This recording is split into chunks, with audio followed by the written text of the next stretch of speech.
Time being 7 o'clock, I call the Hastings City Council meeting to order. Please stand for the Pledge of Allegiance. I pledge allegiance to the flag of the United States of America and to the republic for which it stands, one nation, under God, indivisible, with liberty and justice for all. Welcome, and let the roll reflect. We do have a full council with us tonight.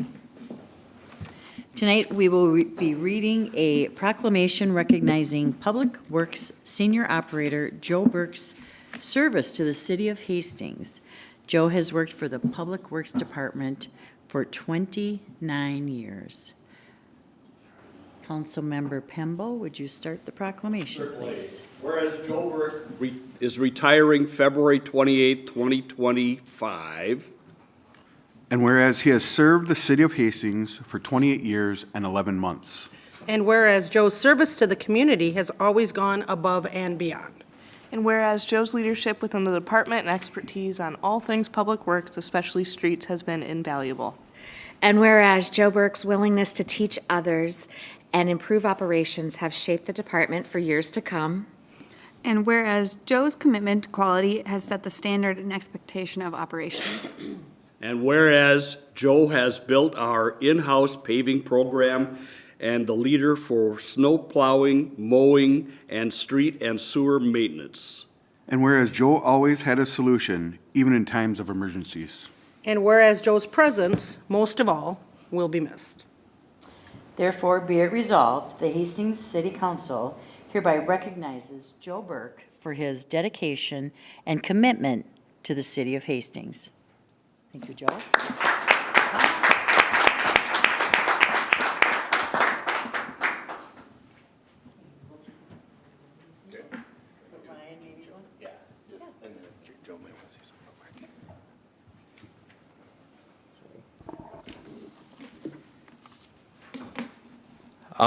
Yeah, just real quickly, wanted to mention Joe's work from the department. Kind of sad day, but also we wish Joe back the best in his next chapter. I needed a couple more years to get Joe turned into an engineer. He wasn't quite there, but a couple more years. Joe did all the quantity takeoffs for our paving program, our quantity measurements. He put that program together with equipment and materials and recommendations. So that's why I say I almost got him to be an engineer. But really, when Joe was on the job, you never had any worry. Joe had it covered, and that's something that just takes a lot of pride in work and something very special. I'll always remember Joe for the days when he brought his ears of corn in, and we got to enjoy his awesome farming skills. But most importantly, I remember the day when my 6-year-old came in, and he was kind of nervous to see the big shop and everything, and Joe scooped him right up and put him in the loader, and he drove him around that parking lot, and his smile ear to ear when he came out. To this day, he doesn't know what Dad does at work, but he talks about when Joe brought him around. That's the kind of person Joe is. So I'd like to thank you for everything you mean to me and to the department. Thank you for everything, Joe.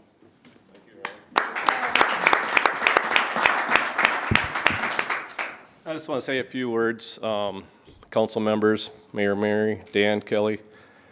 It's been 29 years. It's gone by so fast. It's unbelievable. Last couple of weeks, I've been just kind of thinking back on things I've done, things that have happened. The amount of potholes I've filled, the amount of trees I've trimmed, the amount of driveways I've filled with snow over the years. And but it's been great. I can't think of a better career than the one I've had. So nice. So thank you very much, everyone. Thank you. Thank you, Joe. Council, if we could take a picture.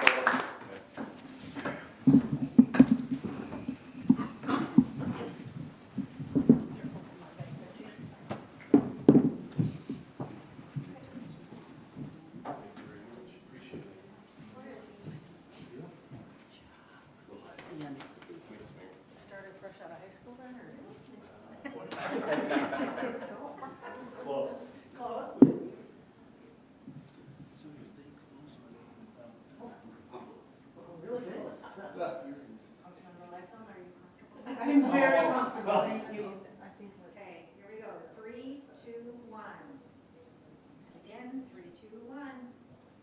Awesome. Enjoy. What are you gonna do? Congratulations. Mark. More corn. More corn? Okay, I'll plant. No rest for you then. No. Thanks, everyone. Yep. You're welcome. Thank you.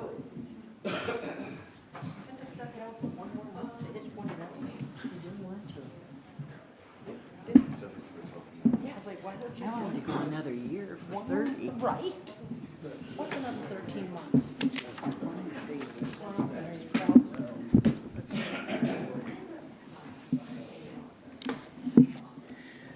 All right. Well, Joe, we welcome you, or we thank you and enjoy your retirement, and we'll see you around the city. Sounds good, thank you. Yes. Council, are there any corrections to the minutes from the meeting from February 3rd? Okay.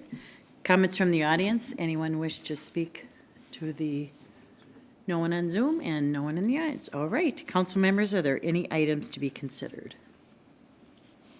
Okay, council would accept, motion to accept the consent agenda. So moved. Councilmember Pemble? Councilmember House? Any discussion, council? All those in favor of the motion state by saying aye. Aye. Opposed to that motion state by saying nay. And that motion prevails. Tonight, under awarding of contracts and public hearings, we do have a contract to be talked about for the Hastings Civic Arena mural. And for an introduction, we have with us Alex Mickey from the Community Development Coordinator. Thank you, Alex. Thank you, Mayor. Thank you, Council. Let me switch over to the podium PC. Came on up. So, for those who haven't seen this yet, this is the final proposal that the Arts and Culture Commission has recommended to bring to Council to have for the Civic Arena mural. So this has been kind of a longer project. Actually started before I took over as staff liaison, and we're getting ready to get it through and start the fun stuff of getting it fabricated and installed this year. So the commission sought a request for proposal or an RFP for an artist to submit the designs. We had, I believe, 7 initial submissions. We pared it down to 3 finalists that we invited to submit more full plans, and then selected the artist here, who is Lily Lennox. And the commissioners loved the uniqueness of this design here. Very different from your, what do you call it, traditional mural, and really makes great use of the space that wall provides driving along the highway. So the initial estimate for the project was just under $60,000, and after getting some feedback from commissioners, staff, and other individuals, there were some concerns that the trading cards that you can see would be a little too small to see from the road. So we did have the artist quote out what it would look like to increase the size of not just the cards, but also the entire project itself, the main center sign. And the artist, while she did quote out how much it would cost to increase the size of the center sign as well, she brought up a very good point that would bring it to just about 3 feet above height from the ground, so it could be potentially tampered with. So recommended only increasing the trading card sizes, leaving the center sign sizing alone, which after discussion, there wasn't as much concern with the size of that central one, but looking to increase the size of the cards, which does increase the cost of the project. So the total project cost has been increased to just under $72,000. And the big question around this is, how's it going to get paid for? So just put together a little bit of the base costs. So the base quote was that $59,400. The increased card size, just over $12,000. Factoring in a contingency of just over $4,300, which would bring the total to $76,198. This total would be, this total less the contingency, which is there just in case, is paid to the artist in 3 phases. So 40% of that would be due at signing, so tomorrow-ish, should everything go according to plan here. And then phase 2 would be due halfway through the design and fabrication. Phase 3, due at completion of the project. The project is slated to be completed through this year, so all of the funds would be expended in this year. And the payment source, $38,198 would come immediately from the Arts and Culture Commission's current budget outlay that they have. That is a portion of their 2025 budget and remaining dollars from 2023 and 2024. And then the remainder for right now would be an interfund loan request from the general fund that the Arts and Culture Commission would then pay back to the general fund through 4 installments of $9,500 out of their next budget outlays over the next 4 years. So, and I do want to iterate that this loan request would be the maximum amount. We are looking to partner with a couple of local organizations, like Hockey Day Minnesota, the Hastings Hockey Day, and the Hockey Boosters to see if they'd want to partner and fundraise to help share some of the cost with this, especially given that some of the design proposals are going to change. I'll back up to the cards. There was some discussion on changing some of the cards to, one, include some of our prominent female skaters. I know we've had, I believe it's Erica McKenzie, former Miss Minnesota Miss Hockey, played for the Gophers, and was also on the U.S. Women's National Team. Someone we don't want to miss having on here. I know we have a lot of NHL players on here, and then also don't want to mix it. I think Amanda Truax. Figure skating has the skating school here, so wanting to include as much representation as we can, and then also. Hockey Day Minnesota is coming here next year. It'd be great to have a card that shows the Hockey Day logo. So wanting to have those partnerships and ideally fundraise to help offset some of the costs.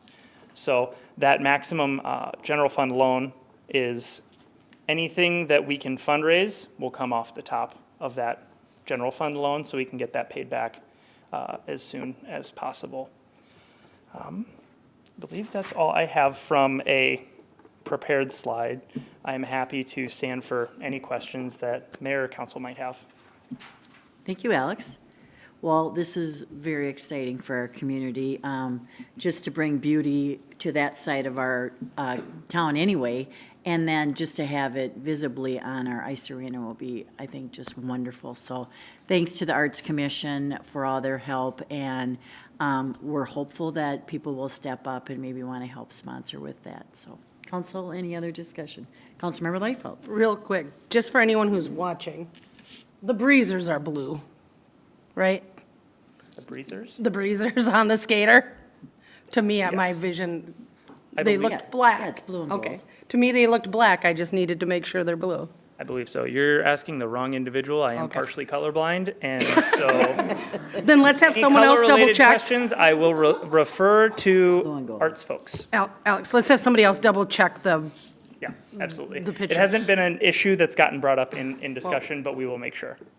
this is really unique. I think it's a really great idea. Love the idea that you're going to include female skaters. It's not just the state of hockey, right? So love that idea. So thank you for whoever brought that up. Yeah. Can't wait to see what those look like when we get the female skaters included. So thank you. Councilmember Pembo. Do we have an idea when it'll all be complete and hung? believe given in the schedule, we don't have a specific date yet since it was all pending when the contract got signed. But the goal would be to have it up by the end of this year, which would be hopefully by the fall at the latest. Thank you. Yep. Councilmember House. Thank you, Your Honor. Quick question for you, Alex. I love this plan, and I love everything about it with the Arts and Culture Commission and bringing this to Hastings, this beautiful art. The only question I have is, where does this leave Arts and Culture Commission's budget for the next few years? Will they be able to still work on other projects that are not as to scale a little bit more? If you could just go into a little bit more depth with that, please. Yeah, absolutely, and thank you for that question. So including with this year's budget and then into the projected spending, as I brought up last council meeting when we submitted the work plan, we are pivoting from more of the events focus to the policy and programming support side of things. So we have a more structured budget forecast and outlay right now. And so even including how much we're planning to fund this year, that $38,198, that still leaves the enough money, $10,500, for us to fund those potential 4 programs, 3 programs and 1 sculpture lease on there through this year and the next 4 years. So we wanted to make sure we did have that cushion to operate and do other things and support other groups while still being able to pay back this mural in a timely fashion. Thank you. Thank you, Councilmember House. Councilmember Verichov. Thank you, Your Honor. Alex, I really love this whole presentation from you. I had the pleasure of sitting in Arts and Culture Commission meeting last week and was just so impressed with the conversations around that. I just wanted a little bit of clarity. So is this, if I can just list off a few questions, this is a permanent installation? Yes. Okay. And then, so maintenance on a permanent installation, is there any talk in terms of that and what that might cost for years down the road? I think I've shared with this body, probably bored you all with this detail before, but I write grants at my job, and a lot of times what I have to include in that budget is, it's one thing to raise the money to buy something, it's another thing that 5 years from now I have to do maintenance on it, or I have to be able to store it or repair it. And so I just wonder if there's been a conversation around that at all, or if there's any thinking. There has not been a discussion that I've been, since I've been involved, that we've had that, but that's a great point that I'd want to discuss. And since it's going on a city building, finding out who owns the maintenance of that once it is installed. So that's, thank you for that, and I'll follow up on that. Thank you. And then my last comment was just, I loved the community aspect of the fundraising here. I love the idea of bringing different parts of our hockey and ice community together to help support this. So awesome, great job. Thank you, Councilmember Verichov. Councilmember Beck. Thank you, Mayor. I loved the proposal. I love everything about it. I just want to confirm that we've spoken with the artist about switching some of the cards, and that won't change from a cost standpoint.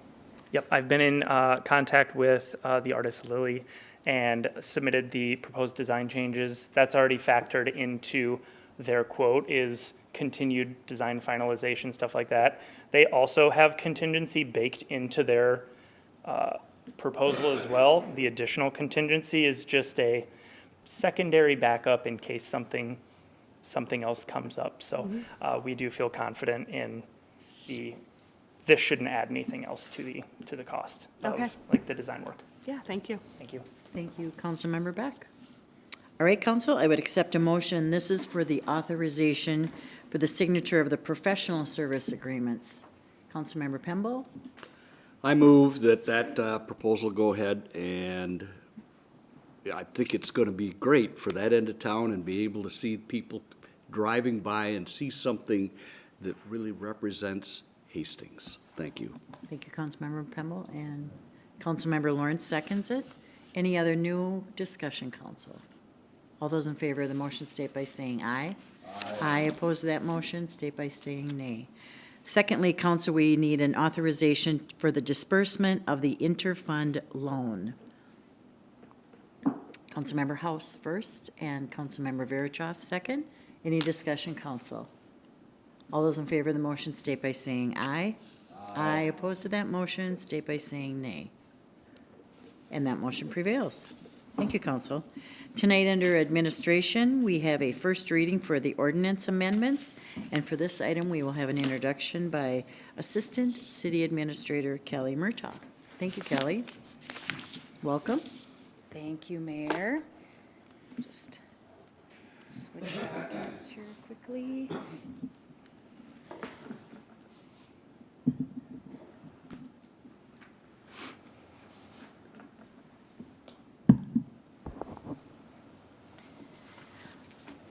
Thank you for giving me this opportunity to chat with you today about some upcoming amendments. Before you this evening is the first reading of amendments to the Sidewalk Cafe Ordinance and the Parklet Ordinance 90.16, 90.17. The proposed amendments are results of conversations that some of our staff have had with downtown business owners, kind of late last year, end of summer, early fall, about the existing parklet and sidewalk cafes. Licensing, zoning, code enforcement, and engineering staff reviewed the comments from business owners and are recommending the following amendments. First would be the expansion of parklets to stamped concrete areas in the downtown area. And so the stamped concrete, you can see, is kind of that reddish along the edge of the sidewalks there. And presently, the parklet ordinance does not allow expanding onto the sidewalk. Parklets are to be contained on the street within the spaces that they have allowable by current ordinance. And so this would allow them to step up a little bit onto the sidewalk and provide more potential seating or other kinds of things that they'd want to sit there, like maybe a seating podium or something like that, that would be appropriate to have as an entrance to the parklet area. So that would be the first piece and probably the main piece of the change here. The proposed amendment would require that if folks wanted a parklet and a sidewalk cafe, that there be appropriate ADA accessibility of 4 feet on the sidewalk, not stamped concrete, because that's a rough, uneven surface, and so it would require that that walkway be on the normal gray color concrete surface. This would impact those who want both of those licenses. We do have a couple of entities that typically seek both and would require that compliance going forward. So that's one portion, kind of the biggest portion of this proposed amendments. Along with that, when we do touch an amendment, sometimes we want to add some clarifying language, add some definitions if appropriate. So we've added definitions related to what is stamped concrete, for example, into the ordinance itself, as well as clarifying right-of-way and other definitions that just create a cleaner ordinance. So it clarifies the walkway for accessible passage and what that means. And that means, of course, that passageway cannot be redirected onto the stamped concrete. It also aligns allowable dates for the installation of parklets and sidewalk cafes. In the current parklet amendment, we indicate that they can go up on April 1 and they must come down by November 1. We do not have the same kind of thing in the sidewalk cafe ordinance. However, we did find historic information that implied that that was discussed at the time that ordinance was put into place. So we put that in the sidewalk cafe ordinance to align those dates so that there isn't confusion about that. We also did allow for the extension of sidewalk cafes beyond those dates with approval. For example, the Lock and Dam has their sidewalk stuff out year-round with the fun little igloos that they have. So this also allows for that. And we put language in the ordinance to support that. And then finally, like I mentioned, the definitions and other clarifying language that will help ensure that folks know what the rules are around the sidewalk cafes and parklets, and that will ensure compliance with those kinds of things. So that's the big picture of the proposed amendments that are before you for this first reading. I'd be happy to address any questions that you have. Thank you, Kelly. Council, Councilmember Liefeld? Thanks, Shauna. Kelly, is it safe to assume that we've spoke to the downtown businesses about these changes? We sent them communication before this even came before you, that we were anticipating the changes in response to the conversations from last year. Perfect. And then you mentioned something on, when you showed the sidewalks, that's the stamped concrete part. That's not ADA accessible? It's an uneven surface. It's not, because it's stamped. Okay. It's not a level surface. That I think wheelchair certainly could probably traverse it, but anybody who is mobility impaired with a walker or a cane could possibly have some difficulty. Seems strange to me. Why did we put it in? I guess that's the first I've heard that. I think I was here when that was done, and I've never heard that it's not ADA compliant. That's interesting to me. I can do more digging on that if you'd like. It's not necessary. So the area around the bump outs? Yes. Where the crosswalks are? Yes. We put in these bump outs with this ADA compliant, but you're saying then that the area just right outside the bump area where I'm not sure if that's for visually impaired people, that the bumpy part? That is, yes, that's a required. That's a requirement, but the area. That's part of accessibility. But the area in front of it isn't. And that's also where the curb is where the stamped concrete is also where the curb is. Okay. So just in that area there, yeah. Wonderful. Thanks for your updates. Appreciate it. Thank you, Councilmember Liefeld. Councilmember Pemble?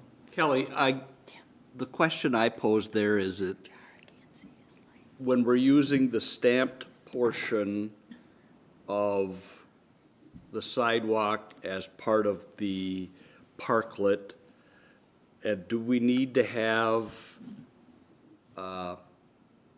ramps going up into the parklet, and do they have to be at a certain, I don't remember what the degree is, maximum for walking or wheelchair? Is that an issue going to be in that portion where the stamped concrete is at, I guess? So I want to clarify your question, Councilmember Pemble. So from are you talking about from the street up to the Yeah, if somebody was in whichever place and wanted access to the parklet, and they were in a wheelchair, now, as it's set up right now, it's pretty much the right elevation to step onto the parklet or to get yourself on the parklet to sit down or stand or whatever you want. But if we access back the 4 feet and build a rail or whatever the case is going to be, does that mean we have to make sure that the parklets all have some kind of ramp at a certain angle to cover that area, is what I'm asking? Correct. Any area that there would be movement of visitors to the parklet would need to be accessible. And so right now, the walkway from the sidewalk into the parklet, folks are putting in ramps and they've done that. So if they want that whole area to be an area where they would have folks walking down, they would have to do that same thing. They would just have to expand that out the whole width of the parklet. Thank you. And they may have to add, if they're using the stamped concrete for tables or chairs, they would have to be considerate of how they would sit on there, which may require a covering as well. Yep, thank you for your question. Councilmember Pemble?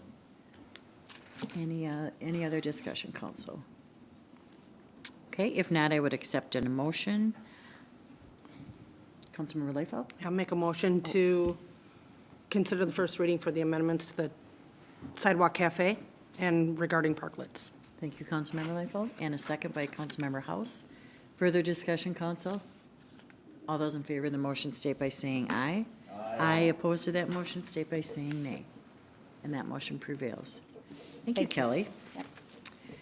Tonight, we have a authorized signature for the First Amendment to Purchase Agreement at 1292 North Frontage Road. And for this item, we have an introduction by our Public Works Director, Ryan Stemsky.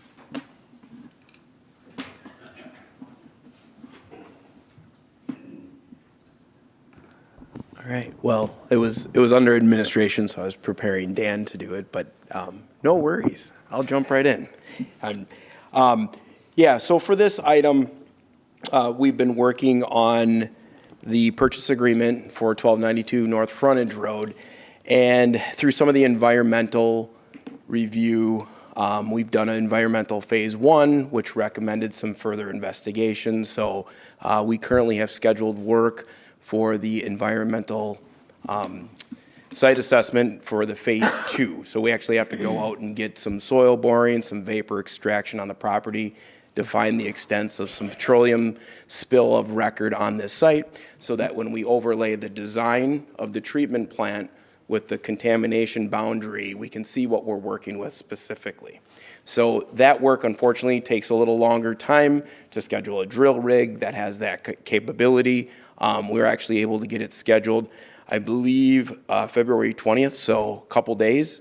But those results will be collected in the field. They have to go to the laboratory for analysis. We have to pull analytics and put together reports and then a recommendation on what the findings are. So what that means, that all takes a little bit of time. We had a closing date for the end of February scheduled in the purchase agreement signed by council. That now we're looking to just extend that to May 30th, just to buy us some time. I think that's plenty. That's more than enough time. The agreement says that we can close on or before that date. So we definitely, if things are done sooner, we definitely would move to close on the property sooner. But just wanted to give us some time to get through labs and field investigations and reporting and decide what we do with the information, the environmental information. We still intend to close on the property. The design's going full tilt ahead. This is just due diligence that we're going through so that we can define all costs and expectations going into the field construction in the summer. So the key part of this extension, the First Amendment, is this extension of the date. We've been in contact with the tenants. We've been in contact with the property owners. Everybody's full aware and in full communication of what's going on and what our intent is. The second part of the agreement is there's an earnest money in this deal in the amount of $10,000. That earnest money was requested by the property owners if we fail to close on the property, or if the investigations change our minds and we decide we don't want to move forward with the closing for whatever reason, we would forego that earnest money, and that earnest money would be collected by the property owners. So that's the second amendment included in the agreement. Pretty standard in real estate deals of this nature. So we thought that was a fair request. And like I said, it's not our intention to move in a different direction at this time. Our full intention is to go through the due diligence, get the documentation in order, and move forward. One thing I should state too about the contamination, if we do find some soils with petroleum in them and we need to remove those soils or remediate those soils in a certain fashion on the site, I did check with the co-trustees with the 3M settlement funds, and those would be eligible costs for us to prepare the site. So looks like I might have answered one of council members' questions. So anyway, that's sort of what's in the amendment. There's not much there. Those are the two elements, and that's what's before you tonight. So with that, Dan, anything I missed, or okay? Any questions that you may have, we'll stand for those. Thank you, Ryan.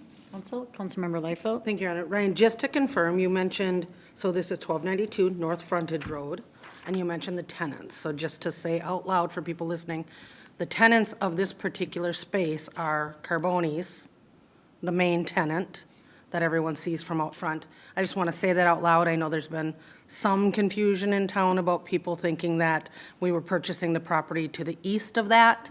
That is not the case. Flegel's Lawn and Garden not part of this process. Just wanted that stated out loud. And then the city already owns the property directly to the west, correct? That's correct. Awesome. Thanks, Ryan. Appreciate it. And on that, Your Honor, make a motion to authorize the signature of the First Amendment to purchase agreement of 1292 North Frontage Road. Thank you, Councilmember Liefeld. Councilmember House, any other discussion, council? All those in favor of the motion state by saying aye. Aye. Opposed to that motion state by saying nay. And that motion prevails. Thank you, Ryan. Thank you. Council, any announcements? Okay. We do have a couple announcements. One, happy birthday to Councilmember Lisa Liefeld. Today, in fact, and she came to council, chose to come to council. Thank you. Meetings, Monday, February 19th, 6 PM, Parks and Recreation Commission. Thursday, February 20th, 6:30 PM, Public Safety Advisory Commission. Monday, February 24th, 7 PM, Administration Committee, and 7 PM, Planning Commission. Saturday, March 1st, 8 AM, the City Council will have a retreat. And Monday, March 3rd, 7 PM, City Council regular meeting. With that, I will ask for Councilmember Pemble. Okay, he apparently wants to adjourn. And a second by Councilmember House. All those in favor of the motion state by saying aye. Aye. Opposed to that motion state by saying nay. And we are adjourned.